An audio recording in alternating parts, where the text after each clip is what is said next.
Hi friends, சுட்டம் வெளி சுடல அடுத்தடுத்த சுவாரஸ்யமான நிகழ்வுகள்லாம் காத்துட்ருக்கு. இதை தெரிஞ்சுக்கணுமா மறக்காமல் என்னோட சேனலை சப்போர்ட் பண்ணி ஆதரவு தருவீங்க. அப்படி என்ன நடக்க போகுது அப்படின்னு சொல்லிட்டு ப்ரெடிக்ஷனாக பார்க்கலாம் வாங்க.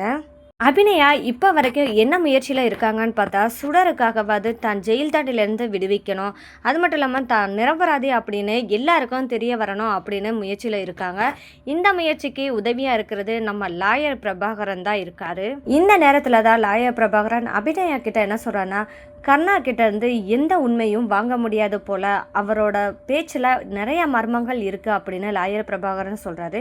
இதை கேட்ட அபிநயா, அப்போ எப்படி தான் உண்மையை கண்டுபிடிக்கிறது சார் அப்படின்னு சொல்லிட்டு லாயர் பிரபாகரன்ட்ட அபிநயா கேட்குறாங்க. இந்த மாதிரி அபிநயா கேட்கவும் என்ன பண்ணுறதுன்னு கொஞ்சம் யோசிப்போம் அப்படின்னு சொல்லிட்டு ஏற்கனவே அபிநயா கிட்ட லாயர் பிரபாகரன் சொல்லியிருந்தாரு. இந்த மாதிரி இருக்கிற நேரத்தில் தான் லாயர் பிரபாகரன் திரும்பவும் கர்ணா வீட்டுக்கு ஒரு கேஸ் விஷயம் பேசுறதுக்காக ஸ்வேதாவை பார்க்க போகிறாங்க. இந்த நேரத்தில் இதுதான் சமயம் அப்படின்னு சொல்லிட்டு எதிர்பார்த்து காத்துட்டு இருக்காரு லாயர் பிரபாகரன். அந்த தருணத்தில் தான் வீட்டில் ஒரு தூணில் என்ன இருக்குன்னா ஒரு தூசி படிஞ்ச மாதிரி இருக்குது. இதை பார்த்த லாயர் பிரபாகரன், அப்போது இதுதான் சாக்குன்னு சொல்லிட்டு நம்ம எப்படியாவது அபிநயாவை வீட்டுக்குள்ளே வர வைக்கிறதுக்கு இது ஒரு சந்தர்ப்பமாக பயன்படுத்திக்கலாம் அப்படின்னு சொல்லிட்டு லாயர் பிரபாகரன் நினைக்கிறாரு.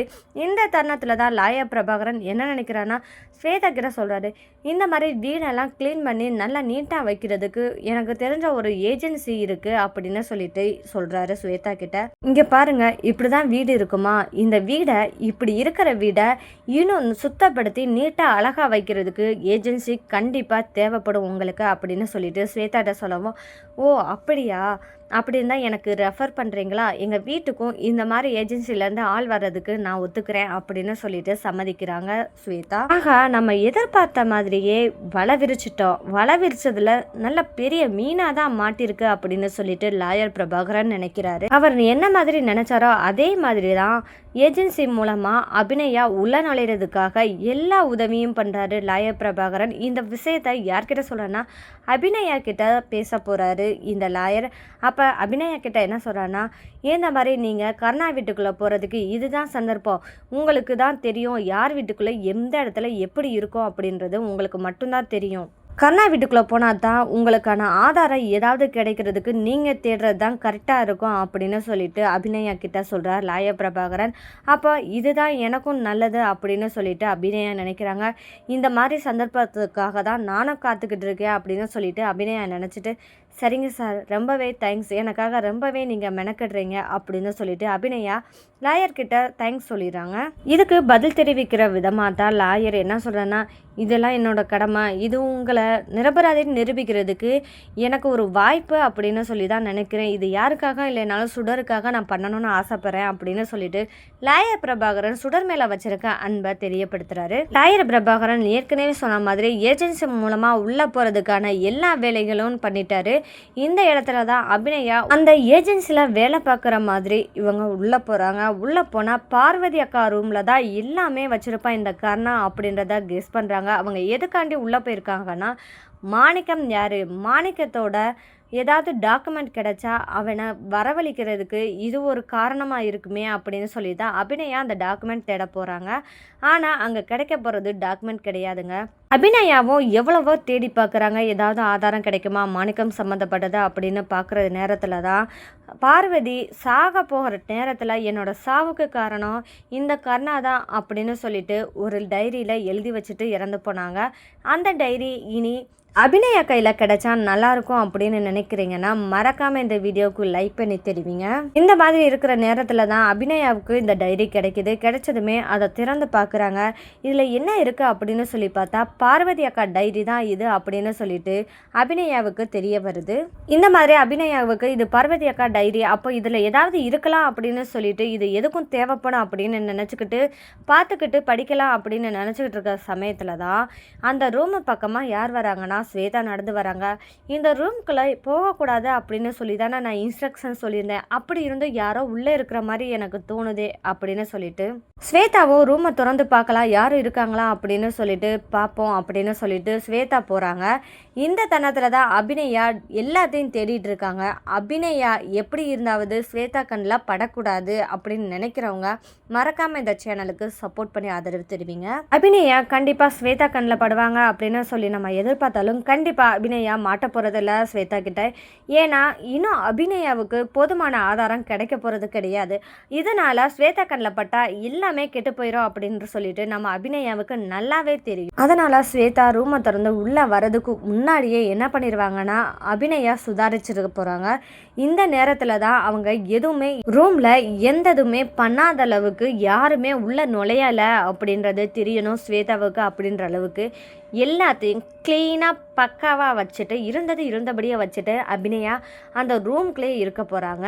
ஸ்வேதாவும் என்ன நினைக்க போகிறாங்கன்னா, அப்போது ரூம்குள்ளே யாருமே இல்லை போல், நம்ம சொன்ன மாதிரி யாருமே வரலை அப்படின்னு சொல்லிட்டு கதவை க்ளோஸ் பண்ணிவிட்டு திரும்ப போயிட போகிறாங்க ஸ்வேதா. இந்த நேரத்தில் தான் அபிநயா பெருமூச்சு விட்டு அப்பாடா தப்பிச்சோம் அப்படின்னு சொல்லிட்டு அபிநயா என்ன நினைக்கிறாங்கன்னா, இந்த டைரி இது ஒன்று தான் கிடச்சிருக்கு, இதனால ஏதாவது ஆதாரம் கிடைக்குமா அப்படின்னு சொல்லி பார்ப்போம் அப்படின்னு சொல்லிட்டு கிளம்பி வீட்டுக்கு போக போகிறாங்க அபிநயா.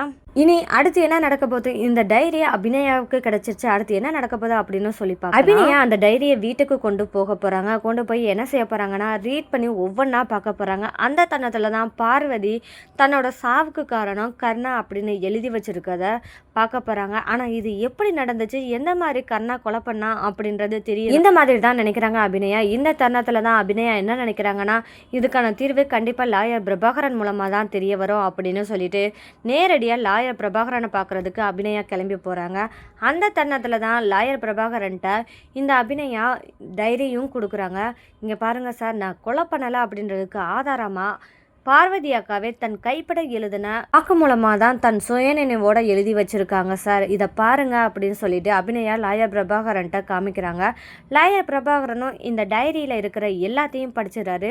அந்த இடத்துல பார்வதி கொலைக்கு மிக முக்கியமான அக்யூஸ்டாக இருக்கிறது கர்ணா தான் அப்படின்னு லாயர் பிரபாகரனுக்கு உறுதியாக தெரியுது. இந்த இடத்துல தான் அபிநயா லாயர் பிரபாகரன்ட்ட என்ன கேட்க போகிறான்னா, இந்த ஆதாரமே போதுமா சார், ஏன்னா நான் இது வெளியே வர்றதுக்கு இதுவே ஆதாரமாக எடுத்துப்பாங்களா அப்படின்னு சொல்லிட்டு அபிநயா லாயர் பிரபாகரன்ட்ட கேட்க போகிறாங்க. இதை பார்த்ததுமே என்ன சொல்ல போகிறான்னா லாயர் பிரபாகரன், இந்த எவிடன்ஸ் கண்டிப்பாக போதாது அப்படின்னு சொல்ல போகிறாங்க. ஏன்னா இதுக்கு ஆதாரம், அதாவது கர்ணா கொலை பண்ணதுக்கான ஆதாரம் எதுவாவது வேணும் அப்படின்னு சொல்லி தான் கோர்ட்லேருந்து கேட்பாங்க.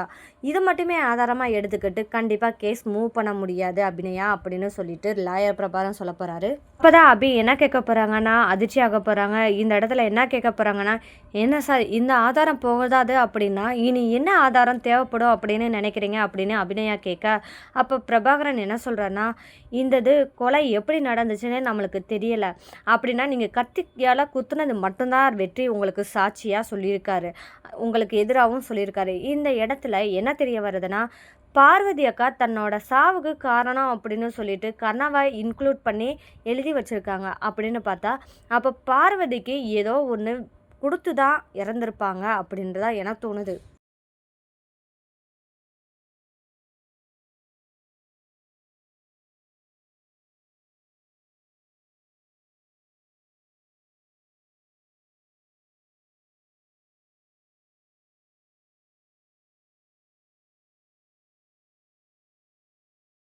அப்போது நீங்கள் என்ன சொல்ல வரீங்க அப்படின்னு சொல்லிட்டு அபிநயா கேட்க, பிரபாகரன் என்ன சொல்கிறேன்னா, அதாவது பார்வதி தன் சுயநினைவோட இந்த டைரியில் எழுதியிருக்காங்கன்னா அப்போது பார்வதிக்கு கண்டிப்பாக ஏதாவது விஷமோ ஏதோ அவங்களுக்கு கொடுத்துருக்க வாய்ப்பு இருக்குது.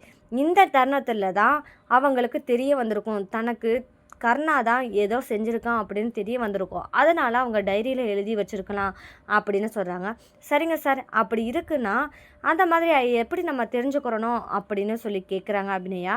அப்போ தான் லாயர் பிரபாகரன், இதுக்கு ஒரே ஒரு தீர்வு, போஸ்ட்மார்ட்டம் ரிப்போர்ட் இருந்தால் மட்டும்தான் தெரிய வரும் அப்படின்னு சொல்கிறாரு பிரபாகரன். போஸ்ட்மார்ட்டம் ரிப்போர்ட்டா, அது எப்படி சார் நான் வாங்குறது, ஏன்னா அந்த அக்கா இறந்தே 10 வருஷம் ஆச்சு, அப்போது அந்த போஸ்ட்மார்ட்டம் ரிப்போர்ட்டில் எப்படி நம்ம கைக்கு கிடைக்கும் அப்படின்னு சொல்லி அபிநயா கேட்க, நான் தான் ட்ரை பண்ணணும் அபி அப்படின்னு சொல்ல போகிறாங்க. இந்த இடத்துல தான் போஸ்ட்மார்ட்டம் ரிப்போர்ட்டில் நான் கத்தியால் குத்தி தான் இறந்துருக்காங்கன்னு சொல்லிட்டு எவிடன்ஸாக கோர்ட்டில் காமிச்சாங்களே சார் அப்படின்னு அபிநயா கேட்க, கண்டிப்பாக அது இருக்காது, அது உண்மையான ஆதாரமாக இருக்காது அபி, இதில் வேறு ஏதோ மர்மம் இருக்குது, கண்டிப்பாக உண்மையான போஸ்ட்மார்ட்டம் ரிப்போர்ட் கிடைக்கிறதுக்கு நம்ம எதுனாலும் ட்ரை பண்ணணும் அப்படின்னு சொல்லிட்டு லாயர் பிரபாகரன் சொல்ல போகிறாரு. இப்படி தாங்க இனி வர எபிசோடில் இருக்க போகுது. அப்போ கண்டிப்பாக அபிநயா கையில் உண்மையான போஸ்ட்மார்ட்டம் ரிப்போர்ட் கிடைச்சா எவ்வளோ ஹாப்பியாக இருப்பாங்க அபிநயா. இந்த தருணத்துக்காக நீங்கள் காத்துட்ருக்கீங்கன்னா மறக்காமல் என்னோடய சேனல் சப்போர்ட் பண்ணி ஆதரவு தெரிவிங்க.